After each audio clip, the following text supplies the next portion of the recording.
Nah, jadi materi hari ini hanya dengan modal 10-15 ribu rupiah saja, maka pian-pian bakal mendapatkan perekat peratap penembus sebanyak 2 liter.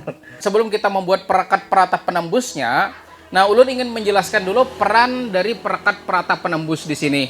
Nah, jadi yang namanya pestisida, nah itu butuh lebih merekat, lebih menempel, lebih bisa tembus ke daun, sehingga penyemprotan kita menjadi jauh lebih efektif dan juga efisien. Selama ini untuk menyiasati hal tersebut, kita melakukan pembelian perekat peratap penembus, ya tidak? Dan harganya dulu Ulun ingat banget, harganya dulu ada yang harganya cuma Rp15.000, Rp16.000, tapi sekarang yang dulunya harga Rp16.000-15.000 sekarang jadi Rp25.000. Bahkan ada yang 100 ml itu harganya lebih dari Rp30.000-40.000, ya tidak? Nah, maka dari itu kita perlu siasat bagaimana caranya agar bisa membuat sendiri hanya dengan modal Rp10.000-15.000 saja mampu menghasilkan perekat sendiri yang bisa diaplikasikan sampai 25 tangki. Nah, kan irit banget kan? Bayangkan coba harganya, anggaplah misalnya Rp15.000 deh misalnya, 25 tangki. Ya kan? Berarti berapa coba? Hanya dengan modal sedikit, kita bisa memaksimalkan pestisida maupun pupuk daun yang kita tembakkan pada tanaman kita. Lalu, perekat peratap penembus ini digagas oleh seorang namanya Yo Sang Cho yang menciptakan satu ilmu namanya jadam organik. Di mana pian-pian di sini sudah mempelajari jadam itu sendiri. Kita sudah membuat namanya jadam sulfur, ya tidak? Kita juga sudah membuat modifikasi jadam namanya jadam kalium sulfat. Nah, hari ini kita membuat perekatnya. Perekatnya di sini tujuannya agar lebih memaksimalkan pestisida yang kita buat tersebut maupun pestisida yang dijual di pasaran. Nah, lalu langsung saja apa bahannya, ya tidak? Nah, bahan-bahannya sebetulnya bahan-bahannya tidaklah sulit. Nah, bahan yang pertama namanya adalah kalium hidroksida atau KOH. Nah, kalium hidroksida atau KOH. Kalium hidroksida atau KOH yang diperlukan hanya sebanyak 64 gram saja. Nah, sementara kalium hidroksida seperti ini harga per kilonya itu sekitar Rp35.000. Ya kan, Rp35.000 sekilo. Dan kita butuhnya 64 gram. Berarti anggaplah misalnya dapatnya 15, ya tidak, 15 kali bikin kalium hidroksida yang dibutuhkan sebanyak 64 gram. Dan kita asumsikan nilainya adalah Rp5.000 saja. Namun hati-hati, banyak orang yang salah membeli bukan kalium hidroksida, bukan KOH, tapi kebeli NaOH atau soda api. Kalau kebeli soda api, hasilnya keras dan tidak akan pernah jadi. Jadi pian hati-hati. Dalam melakukan pembelian nanti pastikan namanya adalah KOH, KOH, ya, kalium hidroksida. Bila namanya NaOH bukan, namanya wajib KOH, karena kalau kebeli namanya NaOH pasti dia akan jadi keras luar biasa. Kemudian setelah bahannya KOH di sini 64 gram, kemudian bahan kedua namanya adalah minyak. Nah, namanya adalah minyak goreng. Jadi minyak goreng lah, minyak apa aja, merek bebas, Bimoli boleh, Kunci Mas boleh. Nah, yang seperti ini Rose Brand boleh, silahkan. Minyak apapun boleh, pastikan baru. Minyak yang kita butuhkan adalah 360 ml. Anggaplah seliter berapa kira-kira minyak? Nah, anggaplah misalnya 18.000, ya tidak? Nah, 18.000. Nah, 360 ini kurang lebih hampir bagi 3, ya tidak? Seliter hampir bagi 3. Nah, artinya misalnya ya kan. Nah, 18.000 bagi 3 tuh 6.000. 6.000 anggaplah 6.500, ya tidak? Maka modalnya KOH-nya 5.000, ininya berapa? 6.500, berarti berapa? Rp11.500. Dan bahan terakhir ini gratis. Namanya adalah air lunak. Apa itu air lunak? Air yang nilai TDS-nya kecil. Kan kita sudah belajar bersama soal TDS, ya tidak? TDS maksudnya adalah seberapa banyak padatan yang terlarut di dalam suatu larutan. Nah, itu namanya total dissolved solid. Jadi air lunak adalah air yang TDS-nya sangat rendah. di bawah 50. Nah, itu disebut dengan air lunak. Berarti bahannya apa ya tidak? Nah, yang mudah kita dapatin namanya air hujan. Nah, itu. Tapi saran kami, airnya bukan ditampung dari talang. Ya. Jadi kalau hujan, maka silakan langsung hujan, Anda tampung, Anda taruh ember di tempat terbuka. Jadi air hujan langsung netes ke ember.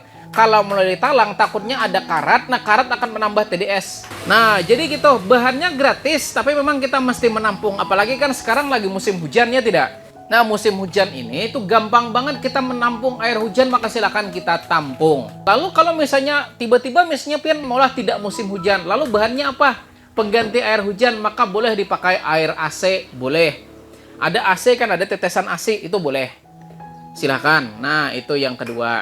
Kemudian air ketiga, nah silahkan menggunakan namanya air RO. Tapi khusus RO saja. Yayan kan punya pengisian galon. Tapi bukan keluaran dari, kan gini, ada mesin RO namanya. Harus keluar dari mesin RO, bukan keluar dari filter-filter yang lain. Karena kan ada filter kalsium terkadang, kemudian kadang ada filter post karbon dan sebagainya. Jangan, ambil yang baru keluar dari reverse osmosisnya. Nah, itu juga boleh. Karena biasanya reverse osmosis itu di bawah 50. Maka silahkan pian pakai air RO juga boleh. Itu bahannya 3 saja bahannya. Pertama adalah KOH sebanyak 64 gram. Kemudian yang kedua minyak goreng sebanyak 360 ml. Dan yang terakhir adalah air lunak sebanyak 50 ml untuk air pertama. Dan air keduanya 1,6 liter.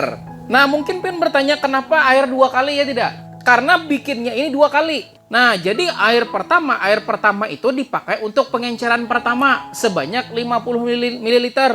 Nah, gitu. Jadi cara membuatnya, kita encerkan dulu KOH-nya dengan air sebanyak 50 ml. Setelah encer kita aduk-aduk, baru kemudian tambahkan ini sebanyak berapa tadi?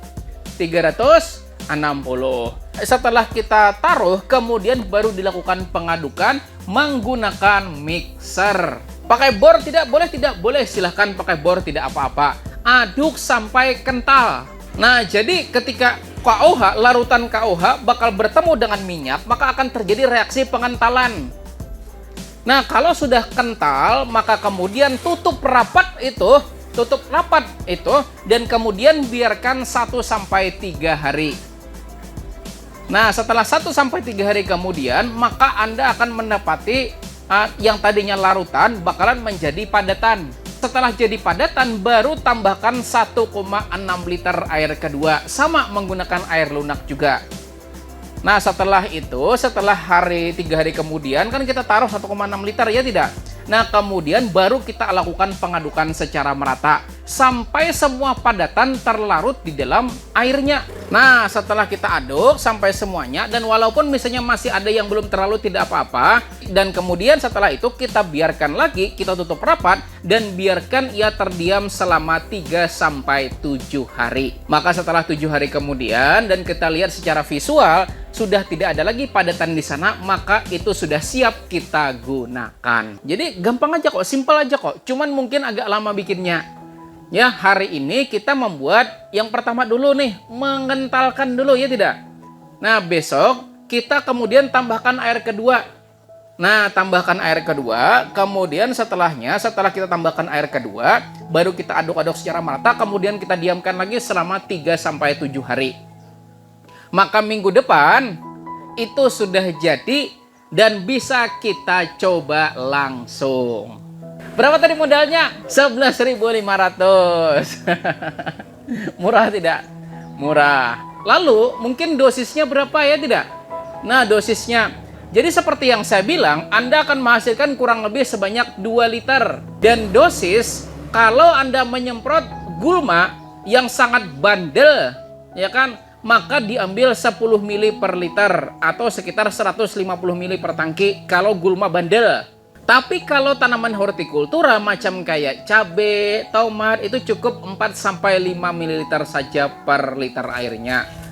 Atau kira-kira kurang lebih sekitar 70-75 ml saja. Lalu mungkin pian bertanya, kan ini dapatnya 2 liter ya tidak? Boleh tidak kita bikin langsung banyak? Ya kan?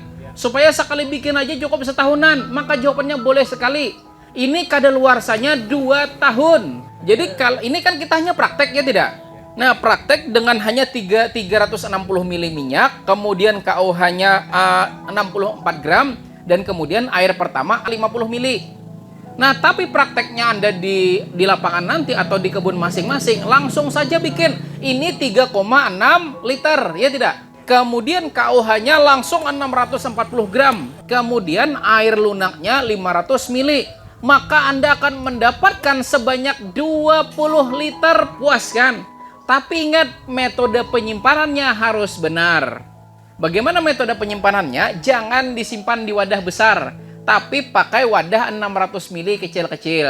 Kenapa jadi tidak direkomendasikan yang besar? Karena nanti Anda bakalan buka tutup. Nah, jadi Anda disimpan per 600 ml. Jadi kalau habis, buka 600 ml habis. Buka 600 ml habis. Jadi kalau misalnya Anda bikin 20 liter, maka kurang lebih itu sekitar dapat 25 sampai 27 buah. Atau misalnya boleh tidak yang tengah 2 liter atau 1,5 liter, boleh. Silakan. Nah, yang 1,5 liter boleh. Anda punya sekitar 12 buah yang 1,5 liter, kan air mineral yang 1,5 liter. Nah, punya 12. Dan itu bisa disimpan sampai dengan 2 tahun. Jadi, ya udah pakai botol pertama dulu, habis pakai botol kedua. Jadi Anda tidak buka tutup. Coba kalau Anda langsung pakai tank besar, ya kan?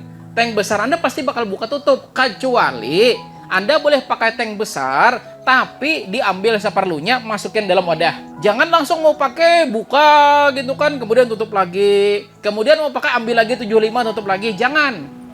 Jadi refill namanya, ya tidak? Nah, di refill itu maksudnya, ini kan 20 liter, tangki 20 liter.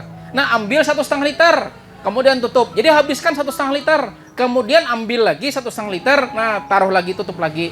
Jadi itu akan lebih mudah daripada kita langsung buka tutup. Jadi ingat bahan-bahannya lah, sekali lagi saya ulangi, sekali lagi ulun ulangi, ya sekali lagi saya ulangi. Pertama, bahannya adalah KOH sebanyak 64 gram, ya tidak?